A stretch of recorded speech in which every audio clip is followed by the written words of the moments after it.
بسم اللہ الرحمن الرحیم۔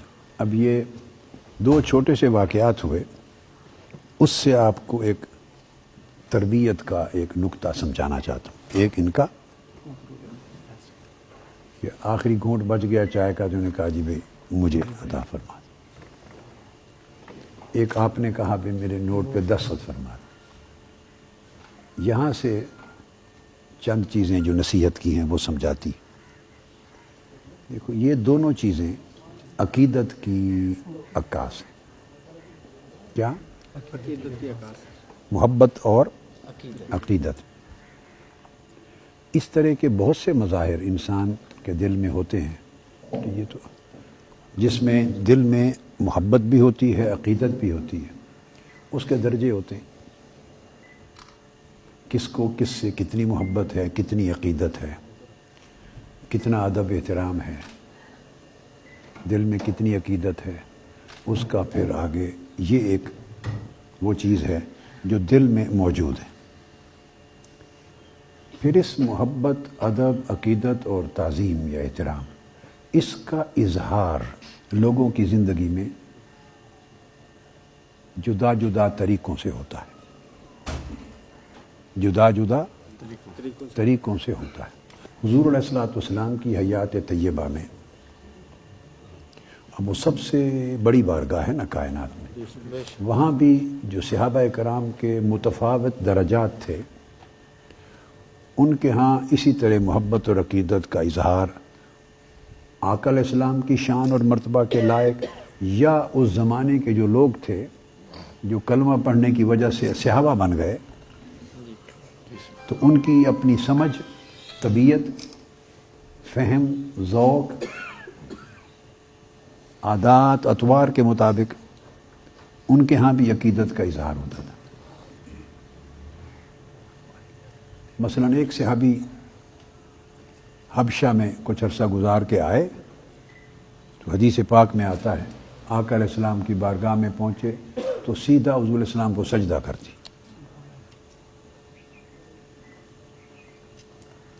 تو انہوں نے پوچھا بھئی یہ کیوں کیا، منع کیا؟ عرض کہ یا رسول اللہ، وہاں بادشاہوں کو، جو سلطان ہوتا ہے تو بادشاہوں کو سجدہ کرتے ہیں، یہ تعظیم کا طریقہ ہے۔ تو آپ سے اب یہ میں عقیدت کا بتا رہا ہوں کہ ایک عقیدت ہے جو دل میں ہے، ایک اس کا اظہار کا طریقہ۔ تو انہوں نے کہا کہ ہمارے نزدیک آپ سے بڑا بادشاہ دنیا میں، کائنات میں کون ہے؟ جب وہ اپنے بادشاہوں کو، شاہوں، سلطانوں کو کرتے ہیں سجدہ، تو ہم آپ کو کیوں نہ کریں؟ تو پھر آقا علیہ السلام نے ان کو منع فرمایا کہ یہ اسلام میں جائز نہیں ہے، صرف اللہ کے لیے۔ ایک بار آپ کی چھڑی لگ گئی تھی مجھے، تو میں نے اس کا بدلہ لینا ہے، آپ نے قمیض مبارک اوپر کر دیا، تو وہ چمٹ گئے، انہوں نے چوم لیا۔ کہا کہ چھڑی مڑی کا میں نے کیا بدلہ لینا تھا، میں نے تو چومنا تھا بدلہ۔ اب میں زیادہ تفصیلات میں نہیں جا رہا، آپ کو صرف مثال دی ہے۔ اس طرح کے واقعات عقیدت اور محبت کے، چھپی ہوئی محبت اور عقیدت کے اظہار کے واقع ہوتے رہتے تھے، اور ہمیشہ بعد کے زمانوں میں بھی ہوتے ہوں گے۔ صحابہ کا دور آیا، تابعین کا، سلف صالحین کا، اولیاء اللہ کا، سب ہر ایک کے ساتھ ہوتے ہوں گے۔ دو چیزیں ہو گئی، ایک محبت اور عقیدت کا ہونا۔ محبت اور عقیدت کا ہونا یہ ایمان کی علامتوں میں سے ہے۔ ایمان کی علامتوں میں سے اگر ایسی جگہ ہے جہاں ہونی چاہیے، جہاں ویسے تو کفار و مشرکین کو اپنے بتوں سے بھی عقیدت اور محبت ہوتی ہے، آپ سمجھ گئے نا؟ تو جس کو کوئی معبود بناتا ہے، بت پرستی کرتا ہے، ان کی بھی عقیدت محبت ہوتی ہے۔ گائے کو اگر معبود بناتے ہیں، سانپ کو بناتے ہیں، دریا کو، گنگا جمنا، تو مقصد ہے کہ وہ ہر ایک کے اپنے پیمانے ہیں، معیار ہیں۔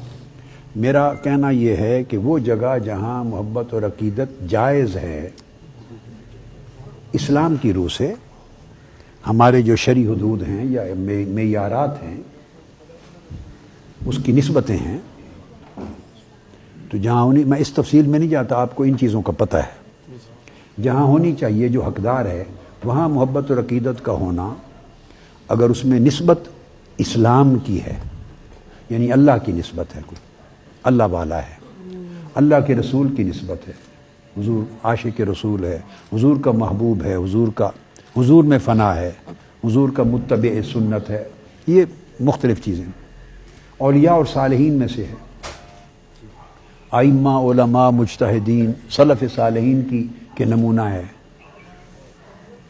تنزل کے ساتھ جیسا جیسا زمانہ جتنا درجہ جتنا جس کو نصیب ہوا، استاد ہے، عالم دین ہے، استاد ہے، علم نافع ہے، آپ کو رشد و ہدایت دی ہے، والدین ہیں، یہ اکابر ہیں، یہ جگہیں ہیں ادب کی، اکرام کی، تعظیم کی، تکریم کی، پھر اس سے بڑھ کے محبت کی، پھر اس سے بڑھ کر عقیدت کی۔ تو جہاں ازرو شرع محبت، ادب، تعظیم، تکریم، عقیدت جائز بنتی ہے، وہاں محبت، ادب، تعظیم، تکریم اور عقیدت کا ہونا ضروری ایمان کا حصہ ہے،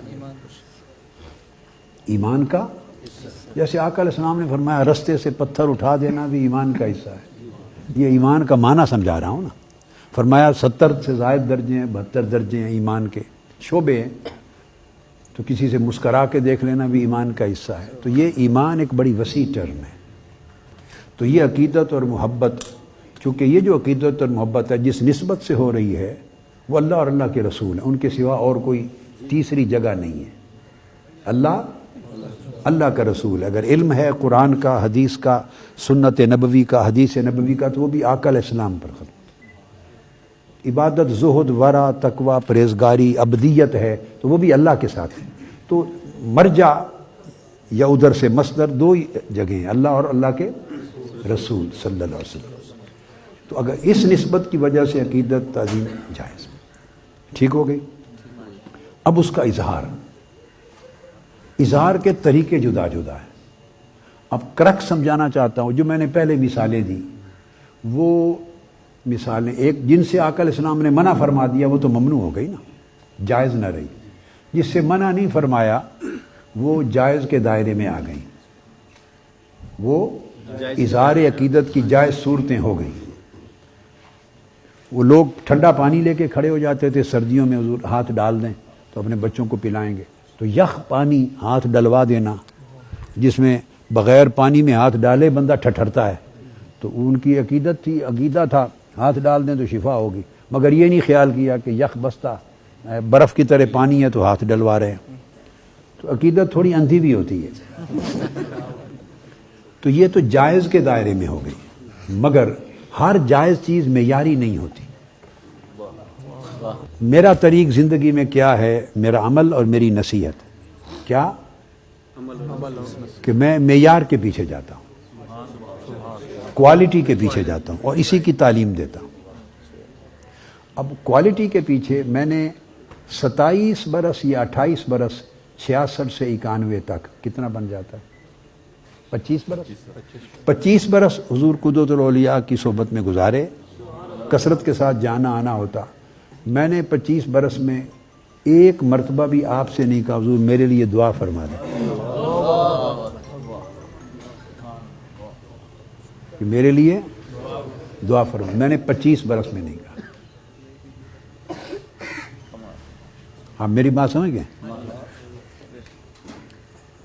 میرا جو چناؤ ہے، جو چیز جس پر میں توجہ کرتا ہوں، مرکوز کرتا ہوں، وہ کوالٹی ہے، اور وہ معیار کہاں سے لینا ہے، وہ سیدنا صدیق اکبر، فاروق اعظم، عثمان غنی، سیدنا علی المرتضیٰ، اور جو اکابر صحابہ ہیں 8 10 12 15 لے لے خلفائے راشدین کے ساتھ ساتھ، جو ان کا طرز عمل تھا عقیدت میں، وہ معیار ہے اور وہ مثال ہے۔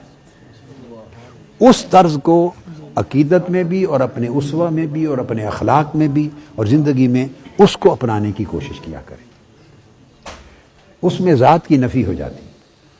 کیا وہ بات یہاں سے ہو رہی تھی نا، اب یعنی بچا ہوا مانگ لینا عقیدت بھی ہے، برکت بھی ہے، سارا کچھ جائز ہے، مگر اس سے اعلیٰ درجہ کیا ہے، نہ مانگنا۔ مثلا کوئی شخص ہمارے رفقا میں سے ہے، ہمارے کارکنان میں سے، انہوں نے مثلا مثال کے طور پہ آ کے کسی ایک نے چند دن پہلے مجھے اپنی مالی مشکلات کا ذکر کر دیا. میں نے سمجھا دعا کروائیں گے. پھر انہوں نے کہا اتنا قرضہ مجھ پہ ہو چکا ہے. میں نے سمجھا دعا کروائے گا. ہمارا کارکن ہے, عمر رسیدہ ہے. پھر کہا کہ ابھی یکم کو میں نے ادائیگی کرنی ہے, 30,000 میرے اوپر قرضے چڑھ گئے ہیں, تو میرے پاس گھر میں چائے پینے, کھانا کھانے, روٹی کا بھی پیسہ نہیں, یکم کو ادائیگی کرنی. جب یہاں تک مجھے سنا دیا تو دعا تو میں نے کر دی, تو میں اٹھ کے اندر چلا گیا. اب وہ ہمارا کارکن ہے, رفیق ہے, عمر رسیدہ ہے. جب یہ بات سنا دی تو اپنے گھر میں جو ہمارا خرچہ پڑا ہوتا ہے, گھر سے میں 30,000 روپے اٹھائے اور لا کے اس کو دے دیے.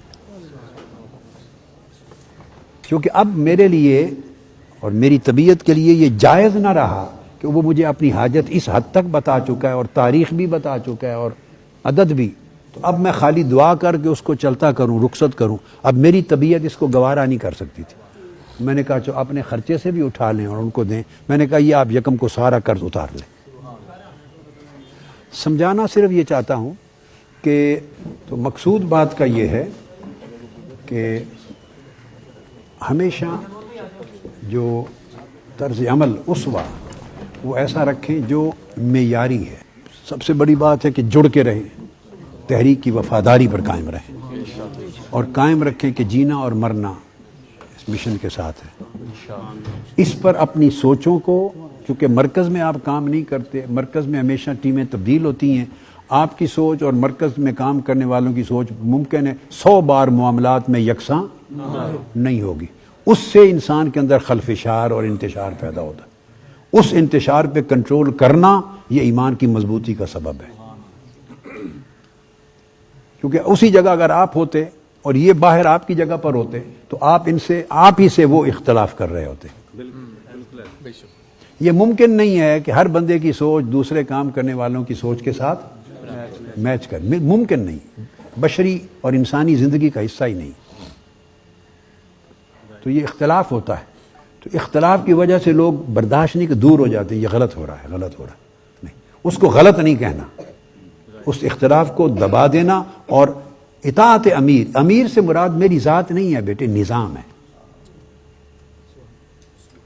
امیر سے مراد نظام. اگر ذات ہو گئی تو سارا نظام اور پوری تحریک خارج ہو گئی, پھر ذات تک رہ گیا, پھر یہ ذاتیات ہو گئی نا.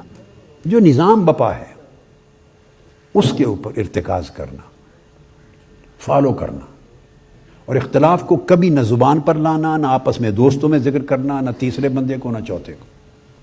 بڑی بنیادی چیز تحریک کے ساتھ جو اس طرح وفاداری قائم رہتی ہے, وفاداری قائم رہتی ہے, نظم اس طرح قائم ہوتا ہے. جو اختلاف کرتے ہیں مرکز سے اور مرکزی نظم سے اور اختلاف کو فائق کر لیتے ہیں, تب کام کریں گے ساتھ, ہماری سنتے ہیں, وہ کٹ آف ہو جاتے ہیں. فوج کا انسٹیٹیوشن ہے, ہزارہ چیزوں پر ان کا ٹاپ لیڈرشپ اور مرکزی نظام سے اختلاف ہوگا, مگر وہ اسی پر کٹتے مرتے ہیں. اختلاف کو نیچے دباتے ہیں اور کام کرتے ہیں. تو یہ ہے بیٹے وحدت, جڑے رہنے کا راز. بیٹھے رہیں بیٹے.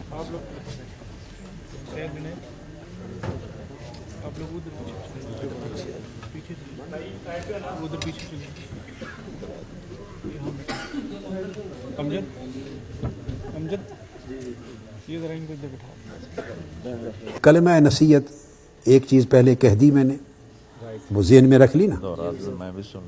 وہ ایک بڑی عجیب سی بات ہے, میں دہرا دیتا ہوں. مثلا ایک بچے نے, اب میں بیٹا ہونے کے ناطے کہوں گا نا, اب تو عالم ہیں, یہ حیدرآباد سندھ سے.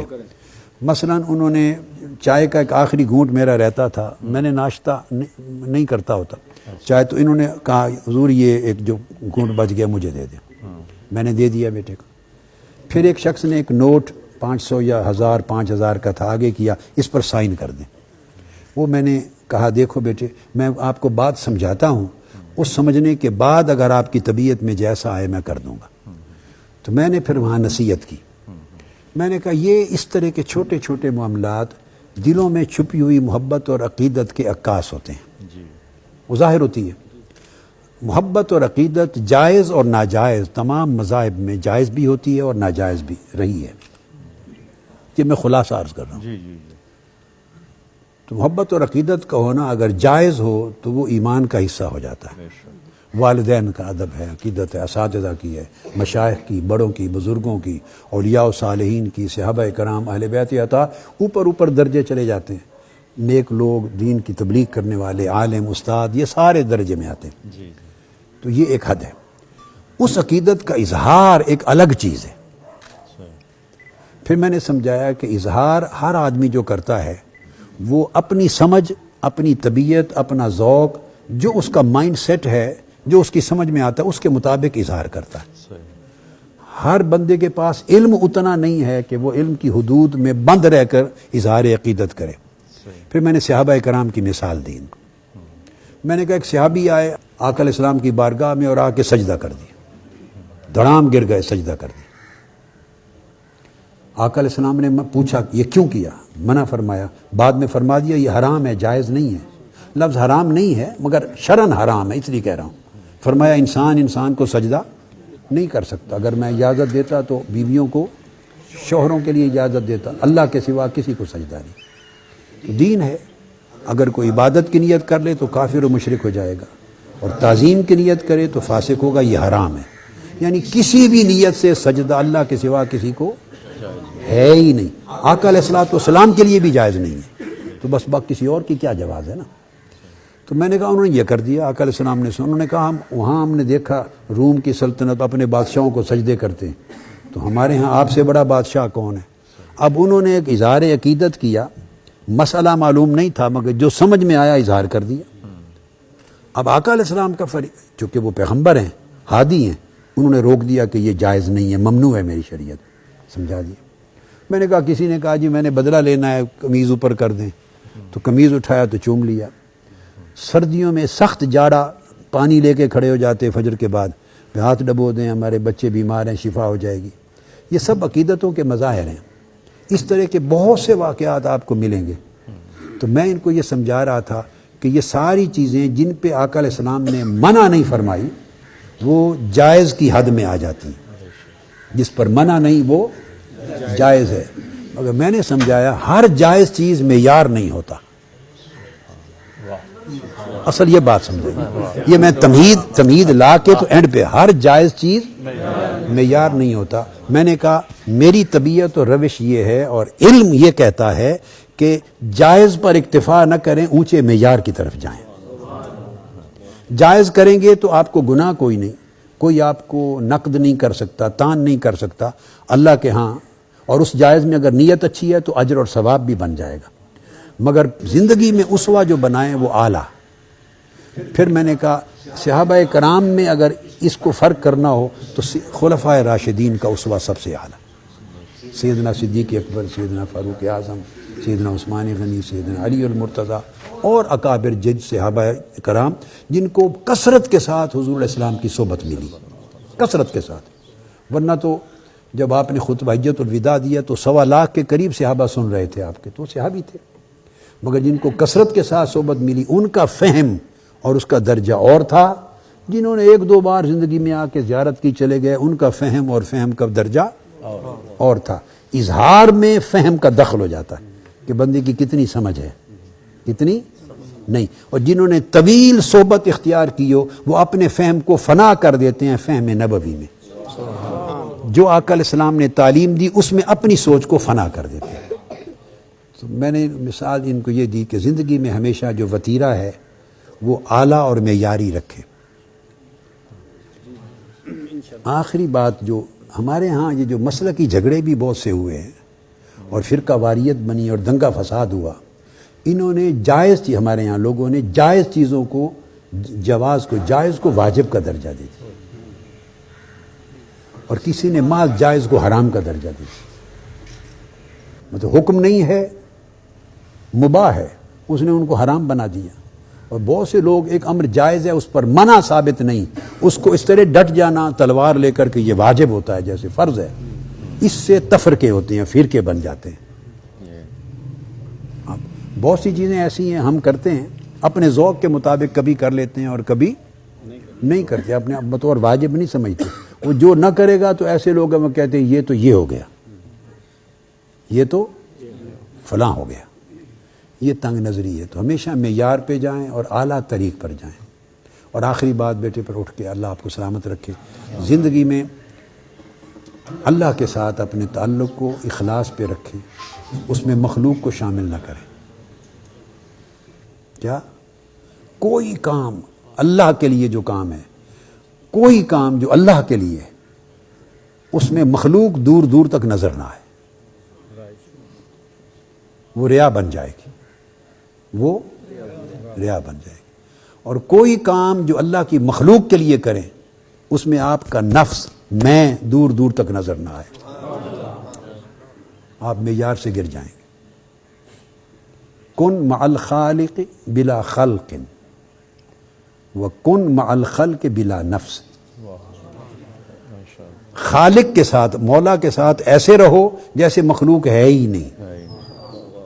جو کرو اس کے لیے کرو.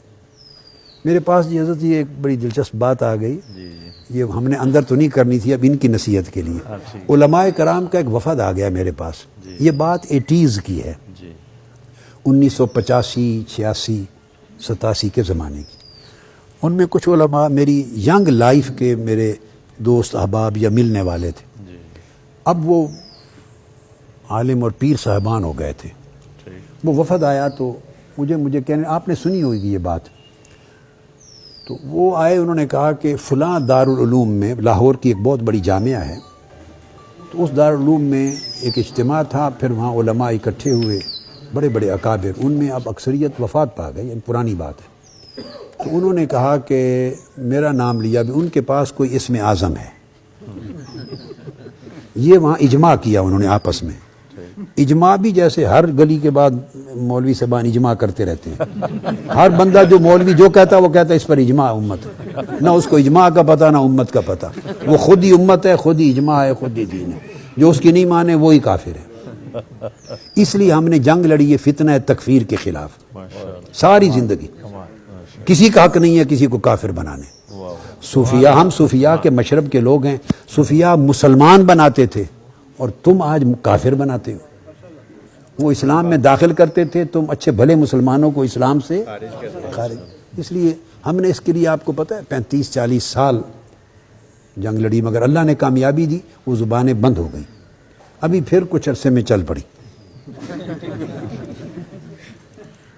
وہ ہوتا رہتا ہے. اس طرح کی سوچ جو ہے وہ خارجیت کی سوچ ہے، وہ خارجیت کی سوچ ہے. وہ پہلے حضرت مولانا طارق جمیل صاحب کے لوگوں میں داخل ہو گئی تھی ایک زمانے میں، اب وہ ادھر ہمارے والے لوگوں میں داخل ہو گئی. برابر ہو گیا کام برابر ہو گیا. مطلب ہے یہ اپروچ خارجیت ہے. خارجیت اور اعتدال، تواضع، انکساری، وسعت قلبی، نرمی، نفرت کا نہ ہونا، پیار، محبت، یہ دین ہے. کافر غیر مسلم بھی آپ کے ساتھ بیٹھنے میں جھجک محسوس نہ کرے. فاسق و فاجر گناہگار بھی آپ کے ساتھ بیٹھنے میں گھبراہٹ محسوس، یعنی دیندار آدمی کوئی دہشت نہ بن جائے اس کے لیے کہ وہ اس پر دہشت طاری ہو جائے. دیندار آدمی کے پاس بیٹھے تو اس کو انس اور فرحت محسوس ہو. یہ اپنے اخلاق میں رکھیں بیٹے. آپ کے اخلاق، اس میں نفرت نہ ہو، گالی گلوچ نہ ہو، ہمیشہ وضو کے ساتھ رہیں. میں اختتام کر رہا ہوں. یہ تو آپ عمل کرتے ہوں گے. پہلے دن کی نصیحت ایسے ہی ہے ہمیشہ. کبھی زندگی میں سمجھیں جو وقت وضو کے بغیر ہے وہ آپ مر گئے، آپ اس وقت زندہ نہیں اس لمحے. یعنی مسلمان بغیر وضو کے یوں سمجھیں کہ سمجھ میں نہیں آ سکتا کہ وہ کیسے چل پھر رہا ہے، کیسے کھا رہا ہے، کیسے مل رہا ہے لوگوں سے. وضو مومن کا بیٹے لباس ہے. وضو مومن کا، اس سے 60% نماز کا پڑھنا آسان ہو جاتا ہے، اس سے برکت ملتی ہے. وضو سے رہیں. نماز کی، روزہ کی، عبادات کی اور طاعات کی کبھی غفلت نہ کریں. غفلت شیطان کے داخل ہونے کا دروازہ ہے. انہوں نے کہا کہ جا کے پوچھ آئیں کہ کیا اسم اعظم ہے.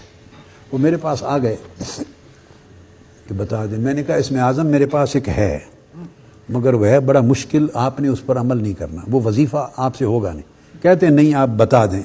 ہم وعدہ کر کے آئے ہیں کہ ہمارا تعلق اتنا قریبی ہے کہ ہم یہ راز لے کے آئیں گے۔ انہوں نے کہا وہ خطاب سے پہلے بھی دیکھتے ہیں، تسبیح ہوتی ہے ہاتھ میں، لب ہلتے ہیں، کچھ پڑھتے ہیں، اس سے تسخیر قلوب ہوتا ہے۔ ساری رات خطاب کرتے ہیں تو اٹھتا ہی کوئی نہیں بندہ، ہمارے خطاب سننے کے لیے 100 بندہ کوئی نہیں بیٹھتا، ادھر اٹھتا کوئی نہیں، سمندر یہ تسخیر قلوب ہے، اسم اعظم سے کرتے ہیں۔ یہ ان کا مسئلہ تھا کہ معلوم کریں وہ کیا تھا کہ ہم بھی وہ پڑھیں۔ میں نے کہا ہے میرے پاس اسم اعظم، مگر آپ کے لیے ہوگا مشکل۔ انہوں نے کہا کیا؟ میں نے کہا بتا دیتا ہوں، اسم اعظم یہ ہے کہ اللہ کی عزت کی قسم ہے میں نے زندگی میں کوئی کام مخلوق کے لیے نہیں کیا، جو کیا اللہ کے لیے کیا۔ یہ میرا اسم اعظم۔ کوئی کام جو کرتا ہوں اس میں کسی مخلوق اور کسی دنیاوی غرض کے لیے نہیں، صرف اللہ کے لیے کرتا ہوں۔ اللہ کو، میرے اللہ کو پسند ہے یا ناپسند ہے، کروں یا نہ کروں، میرا کوئی پیمانہ علاوہ اس کے زندگی میں ہے ہی نہیں۔ تو میں اس دل میں اللہ کے سوا اور اللہ کی رضا کے سوا اور اس کے قصد کے سوا کسی چیز کو داخل نہیں کرتا۔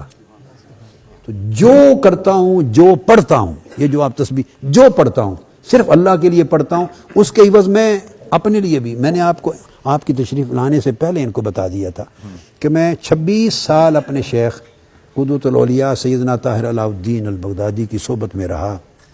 میں نے ان کو بتایا 26 سال میں ایک بار بھی میں نے ان سے عرض نہیں کیا کہ حضور میرے لیے دعا فرما دیں۔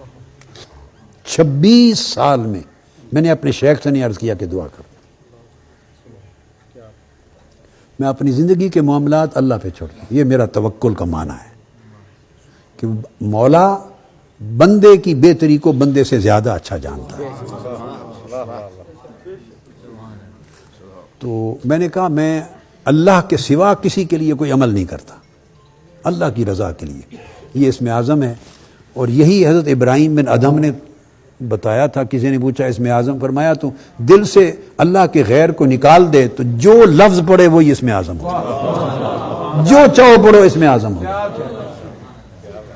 بیٹے دل کو اتنا خاص کر لیں، خالص، طاہر، ستھرا، اور اخلاق اچھے رکھیں۔ بیٹے آپ کے اخلاق سے، عبادت سے، وضع قطع سے، تواضع انکساری سے، لوگوں کے ساتھ اخلاص اور محبت سے، پیار سے خوشبو آئے ایمان کی بھی، مسلمان ہونے کی۔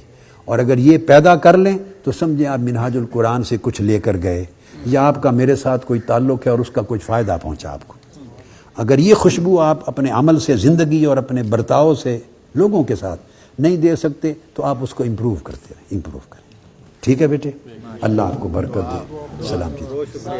یہ دعا ہو گئی بیٹے، یہ جو نصیحت کی اللہ ہم سب کو اسی کا عامل بنا دے اور آپ سب کو عامل بنا دے، یہ دعا ہے بیٹے، اللہ ہمیں سب کو اس کا عامل بنا دے۔ اللہ پاک ان کی بخشش و مغفرت فرمائے، وفات ان سب کی بخشش و مغفرت فرمائے، شفاء کاملہ نصیب عالم خاتفان آپ کا دوست، اللہ پاک اس کو قبول کرے، برکت دے۔ آپ سب کی حاجات اللہ پاک قبول فرمائے، مرادیں قبول فرمائے۔ حضور علیہ الصلوۃ والسلام کے طفیل آپ کو نیکی اور تقوی عطا کرے۔ اللہ پاک اپنی عبادت، اپنی محبت، اپنی معرفت عطا کرے۔ حضور علیہ الصلوۃ والسلام کی محبت اور سچی مطابعت، اتباع عطا کرے، حسن اخلاق عطا کرے، حسن معاملہ عطا فرمائے، نیکی، پرہیزگاری اور تقوی پہ رہیں، ہر خیر آپ کا مقدر ہو اور ہر شر سے محفوظ رہیں، اور آپ کے وجودوں زندگیوں سے خیر نکلے اور شر قریب نہ آئے، آپ کی ساری حاجات پوری ہوں۔ اللہ پاک کرم فرمائے، ان کو شفا، صحت، سلامتی، دنیاوی و اخروی ترقیوں کے ساتھ رکھنے میں، صلی اللہ علیہ وسلم۔ چلو